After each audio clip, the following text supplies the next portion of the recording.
سورہ یاسین کی آیت نمبر 69 میں اللہ تعالیٰ فرماتا ہے، اعوذ باللہ من الشیطان الرجیم، بسم اللہ الرحمن الرحیم، وما علمناہ الشعر وما ينبغی لہ۔ یاد ہوں گا کہ سورہ جو شروع ہوا تھا یاسین والقرآن الحکیم، قرآن پر حکمت قرآن مجید کو اللہ کے رسول کی نشانی اور معجزے کے طور پر پیش کیا تھا۔ یہاں پھر جو ہے مضمون اس طرف آیا اور کہا کہ ہم نے اس کو شعر نہیں سکھایا ہے اور نہ شاعری اس کو زیب بھی دیتی ہے۔ ان کو جو ججتی نہیں نبی کو شاعری، نہ اس کو شعر سکھائے، کیونکہ لوگ کہتے تھے کہ یہ چونکہ جو اس کا جو اثر ہو رہا قرآن مجید کا، تو یہ بس جس طرح خطیب اور شاعروں کے کلام کا تھوڑا بہت اثر رہتا کچھ دن تک، ایسا کچھ دن کا اثر ہے، ایسا اس سے اتنا مروب مت ہو جاؤ اور اس کو کوئی آسمانی چیز مت سمجھو، اس طرح وہ باور کرایا کرتے تھے، شاعری وغیرہ کہا کرتے تھے۔ اس میں کوئی شک نہیں کہ قرآن مجید میں شعر و ادب کی تمام صفات اور حسن موجود ہے، لیکن اس کے باوجود وہ شعر نہیں، کیونکہ شعر جو ہے اصل میں نہایت ہی جذبات سے بھرا ہوا انسانی جذبات کے تاروں کو چھیڑنے والا ہوتا ہے۔ اور سورہ شعراء میں ہم نے سنا اللہ تعالیٰ نے مذمت کرے شاعری کی، یہ بتایا کہ شاعر جو ہوتے ہیں وہ گفتار کے غازی ہوتے ہیں، کردار کے غازی نہیں ہوتے، وہ جو بولتے ہیں وہ کرتے ہی نہیں، جبکہ پیغمبر جو ہے سب سے اول انا اول مسلمون، وہ بولتے ہیں سب سے پہلے سر اطاعت جھکانے والا میں ہوں، جو وہ بولتے ہیں سب سے پہلے وہ خود اس کے عامل ہوتے ہیں۔ پھر شاعر جو ہے وادی سے وادی میں بھٹکتے پھرتے، اور یہ خول و فعل میں زبردست تضادات رہتے، حتیٰ کہ ان کی شاعری میں خود کئی تضاد رہتے، کبھی اچھی بات کبھی بری بات، تو الگ الگ پیرائے سے بیان کرتے رہتے، لیکن پیغمبر کی جو بات رہتی پور حکمت بات رہتی، نہایت ہی جچی تلی، اور اس پہ انسانیت کا ہدایت نامہ ہے۔ پھر یہ ہے کہ شاعروں کی جو پیروی کرنے والے لوگ رہتے، وہ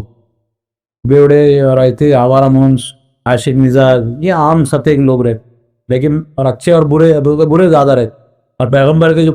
متبعین رہتے وہ سب اخیار رہتے، بہترین لوگ رہتے۔ تو دونوں میں بہت بڑا فرق ہے، دونوں جو کنٹینٹ پیش کر رہے اس میں بہت بڑا فرق ہے نا۔ قرآن مجید کہاں یہ قرآن مجید جو اتنا سنجیدہ سمندر کی جیسی اس میں گہرائی ہے، نہایت سنجیدہ ہے، اس کے الفاظ کے معنی میں غیر معمولی ایک جہان معنی پوشیدہ ہے، اس کے اندر اس اصول اور فروع میں غیر معمولی اتحاد ہے، اس کے الفاظ میں آیات میں اتنا زبردست ربط ہے، یہ چیز شاعری میں کہاں پائی جائے؟ یعنی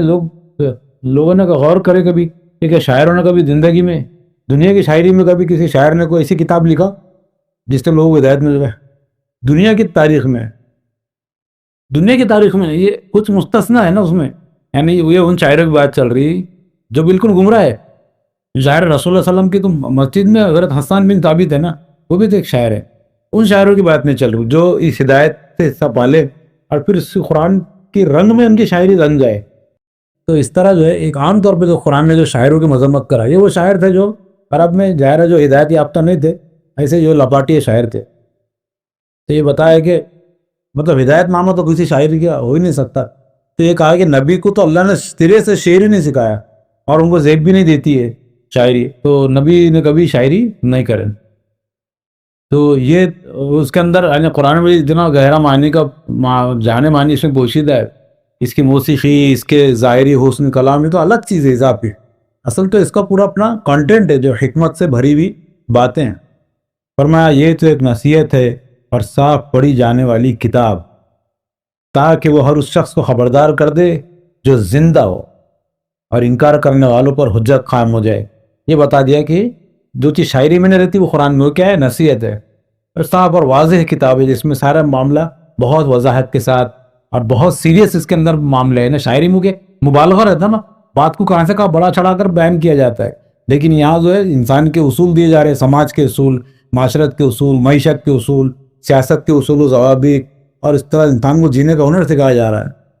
تو اور یہ کہا کہ یہ کس کو خبردار کریں گے؟ لیکن یہ جو زندہ ہے، یہ یار یہ سیاسی ہمیشہ پڑھتے رہتے، لِيُنذِرَ مَنْ كَانَ حَيًّا وَيُحِقَّ الْقَوْلَ حَيًّا، جو زندہ ہے، جو عقل اور فکرت کے زندے لوگ ہیں، یہ کتاب انہیں کو خبردار کر سکتی ہے۔ جیسے کہ اسی سورہ میں شروع میں کہا نا،